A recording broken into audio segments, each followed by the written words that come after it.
সাদিক কায়েম কি ঢাকা বিশ্ববিদ্যালয়ের ভিপি হতে পারবেন? নির্বাচনকে সামনে রেখে সাদিক কায়েম জোরালো প্রচারণা চালাচ্ছেন। ক্যাম্পাসে ছাত্র শিবিরের শক্ত অবস্থান এবং জনপ্রিয়তা সবকিছুই যেন তার পক্ষে কথা বলছে। ডাকসুর কাজ নেতা তৈরি করা নয়, বরং শিক্ষার্থীদের স্বার্থ হাসিল করা। কথাটা সাদিক কায়েমেরই। ক্ষমতার চেয়ার নয়, সাদিক কায়েমের কাছে দায়িত্বটাই আসল। রক্ষণশীল হিসেবে পরিচিত একটা ছাত্র সংগঠনের নেতা হলেও তিনি উদারতার পরিচয় দিচ্ছেন। বিরোধী দলগুলোর প্রতি যেমন সহনশীলতা দেখাচ্ছেন, তেমনি ভিন্ন মতাবলম্বী শিক্ষার্থীদের কাছেও ছুটে যাচ্ছেন। বিভিন্ন হলে গিয়ে তিনি শিক্ষার্থীদের সাথে সাক্ষাৎ করছেন এবং হাসি মুখে কথা বলছেন। এছাড়া নারী শিক্ষার্থীদের জন্য নিরাপদ ক্যাম্পাস গড়ার কথা বলে তিনি প্রশংসায় ভাসছেন। অতীত রাজনৈতিক ভূমিকা নিয়ে আলোচনা সমালোচনা থাকলেও সাদিক কায়েম বর্তমান জনপ্রিয়তাকে অবহেলা করার সুযোগ নেই। ডাকসু নির্বাচনে ছাত্র শিবিরের প্যানেলের নাম ঐক্যবদ্ধ শিক্ষার্থী জোট। এই জোটের ভিপি প্রার্থী হিসেবে সাদিক কায়েম বেশ কিছু বিষয় সামনে এনেছেন। ডাকসুতে জিতলে কি কি কাজ করবেন সেসবও স্পষ্ট করেছেন। সাদিক কায়েমের মতে ডাকসুর কাজ হলো শিক্ষার্থীদের দাবিগুলো প্রশাসনের কাছে পৌঁছে দেওয়া এবং সেগুলো বাস্তবায়ন করা। সেই জায়গা থেকে তাদের প্যানেলের সম্পাদকীয় পদগুলোতে সাজানো হয়েছে।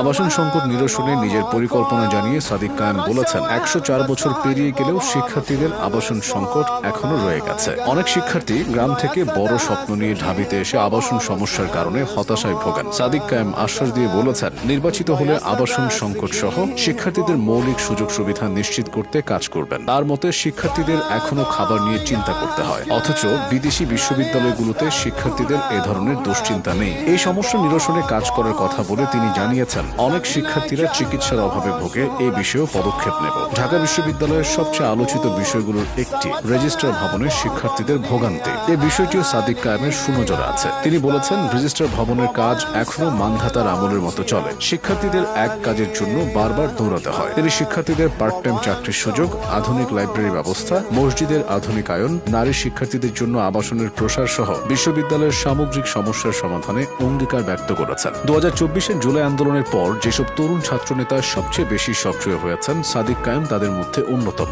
গণ অভ্যুত্থানের সময়ও কেউ জানত না তিনি শিবিরের রাজনীতিতে জড়িত। ২০২৪ সালের ২১ সেপ্টেম্বর সাদিক কায়েম জানান, তিনি ঢাকা বিশ্ববিদ্যালয় ছাত্র শিবির শাখার সভাপতি। তারপর থেকে ঢাবিতেও শিবিরের কার্যক্রম গতি পায়। সাদিক কায়েম ঢাবির রাষ্ট্রবিজ্ঞান বিভাগের ২০১৬-১৭ সেশনের শিক্ষার্থী ছিলেন। বিশ্ববিদ্যালয়ের মাস্টার দ্য সূর্য সেন হলে। তার গ্রামের বাড়ি খাগড়াছড়ি শহরের বাজার এলাকায়। তার বাবা জেলা শহরের একজন কাপড় ব্যবসায়ী। তার ছোট ভাইও চট্টগ্রাম বিশ্ববিদ্যালয়ের ছাত্র শিবিরের রাজনীতির সঙ্গে জড়িত। সাদিক কায়েম খাগড়াছড়ি বায়তুস শরফ জব্বারিয়া আদর্শ মাদ্রাসা থেকে দাখিল এবং পরবর্তীতে চট্টগ্রামের বায়তুস শরফ থেকে আলিম পাশ করেন। এরপর তিনি ভর্তি হন ঢাকা বিশ্ববিদ্যালয়ের রাষ্ট্রবিজ্ঞান বিভাগে। পাহাড়ি শিক্ষার্থীদের নিয়ে গঠিত সংগঠন হিল সোসাইটির প্রতিষ্ঠাতাও তিনি। মেধাবী এই তরুণ স্নাতক ও স্নাতকোত্তর ফলাফলে নিজ বিভাগের মধ্যে তৃতীয় হয়েছিলেন। স্নাতকে তার সিজিপিএ ছিল ৩.৭৮। সাদিক কায়েম আসল পরিচয় দিয়ে প্রকাশ্যে আসার পর থেকে বহুবার সমালোচনা শুনতে হয়েছে। অবশ্য এ বিষয়ে নিজের স্পষ্ট মতামত তিনি বহু আগে জানিয়েছেন। ২০২৪ সালের ২১ সেপ্টেম্বর ফেসবুকে বড়সড় একটি স্ট্যাটাস দেন তিনি।